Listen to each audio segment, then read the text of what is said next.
You ask Tiger to solve. This deals with linear equations with one unknown. The final result is x equals 114.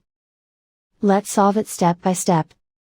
Move the negative sign from the denominator to the numerator.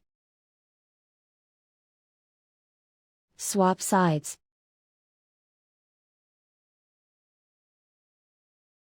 Group all constants on the right side of the equation. Subtract 12 from both sides. Simplify the arithmetic.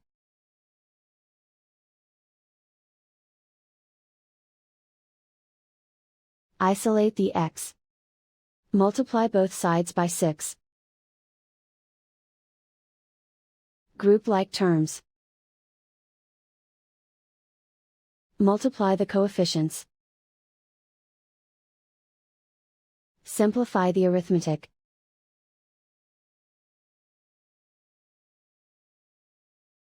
Convert the x into a positive number.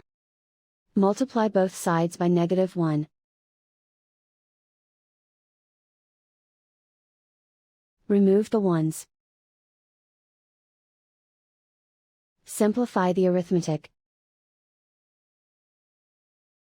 And so the final result is x equals 114.